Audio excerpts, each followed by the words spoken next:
Hi friends, hello, it's Erica. Welcome to my channel, welcome back to my channel, and while you're here, if you are new to me, if you're new here, please subscribe, hit the little bell so you get all the notifications whenever I post. We're always up to exciting things and I am always open to new ideas, so welcome, stick around. And today, I don't even know how to start this. Okay, so many of you know, if you don't know, I am in the middle of completing the 75 Hard Mental Toughness Challenge. There will be a whole video on that coming out when I'm done.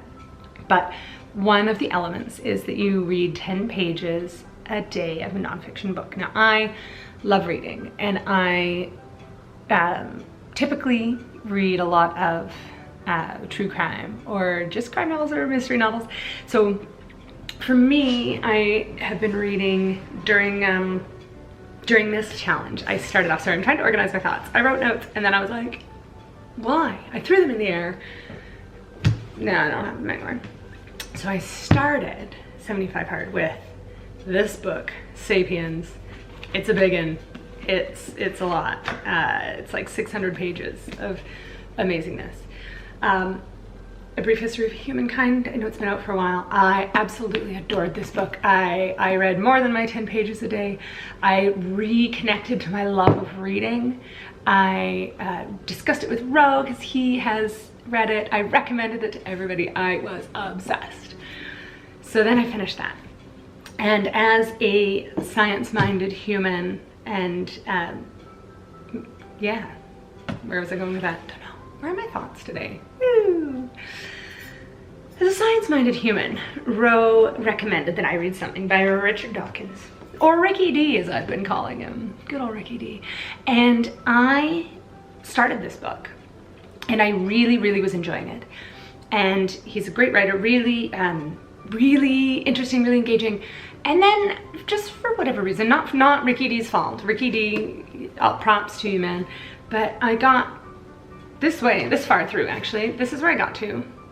And I just lost interest. Probably my fault, I don't know. It's not Ricky D's fault, he's a great writer. I lost interest. I did not want to read. I didn't want to do my 10 pages a day. I was struggling through them. And then a book that I had been waiting for came from the library and I was dying to read it.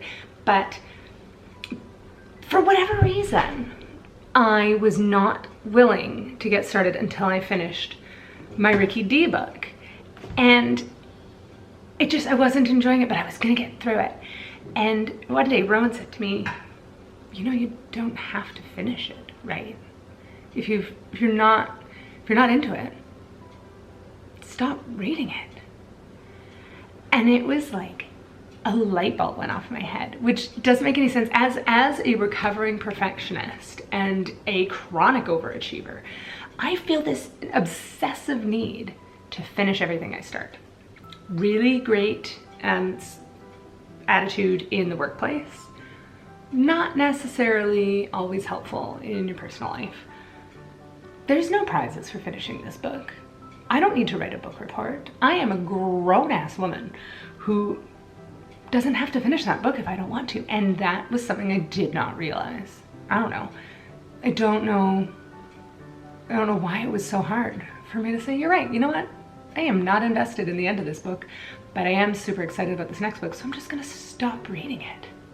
And I did. I quit reading that book. I stopped and I started my next one, Factfulness, which is, again, this book. I'm back to how I felt at the beginning of the Ricky D book, and for all of Sapiens, I am looking forward to reading it. I'm so excited every night or day whenever we do our reading. I'm sharing things with Ro. In a couple days, I am like this far through because I just can't stop reading it. And that, I think, is a really important lesson. It's something I've learned about myself that I need to really keep an eye on. I think like there's no reason. This is something I'm doing for me. I am reading these for me, for learning, for my mental health, for my wind down routine at the end of the night, to help my sleep. Why I don't have to finish everything I've started if it's making me sad or miserable, and neither do you. And that's like a really big lesson that I've learned. I don't know how I went 38 years. I think I've spent my whole life being so dedicated to finishing it. You started something, you finish it. You know, and I think that is an amazing skill, and I'm really glad I have that for, like I said, for the workplace. If you hire me, you know I will finish everything to possibly my own detriment. But you know that all of my reports will get done and they will be sent to you in a most timely manner. I don't know who that character was. But in my personal life, there's no prizes. Nobody is gonna give me a gold star or an award. Ricky D's not coming to ask me how his book ended. He doesn't care. All he cares is that I bought the book. I did learn things from it. It is a great read, and I'm sure that when Ro reads it, he will read it all the way through and he will love it. Don't know what it is about it that I just didn't get into at the end. And that's okay. That's okay. It's all right. I'm not gonna give myself a hard time. And if you are also a recovering perfectionist or a human in the world that needs to hear this, it's okay. Don't finish that book. It's fine. You don't have to finish knitting that scarf. Is anyone waiting for it? Are you selling scarves? If you don't sell scarves and that knitting is no longer therapeutic for you, stop it.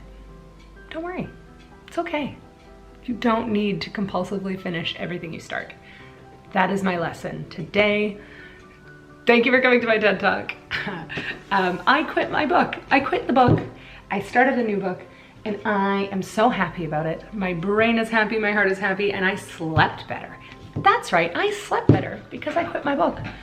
And I started a new book. Oh my gosh, 10 out of 10 recommend. Obsessed, I'm obsessed with this man. I'm also obsessed with Sapiens. I'm obsessed with all of them. I love books and I love reading. And, okay. So just a short one today. This is just confessions of a recovering perfectionist for you. Let me know in the comments below, have you read any of these books? What do you think? There is not a supreme life-solving mystery at the end of Ricky D's book that I'm missing, is there? Oh no. Maybe it's FOMO, is that why I need to? Okay, all right, we're getting too deep. This is it, cut. Stop. Thank you so much for stopping by today and for listening to me, hanging out with me while I sort out my brain. I appreciate you. And I hope you're having a wonderful day. Let me know in the comments all your thoughts, feelings. Give us a like, a subscribe. Come back again soon. And I will definitely be putting out a whole 75 hard everything video for those of you that are interested. And I'll see you next time.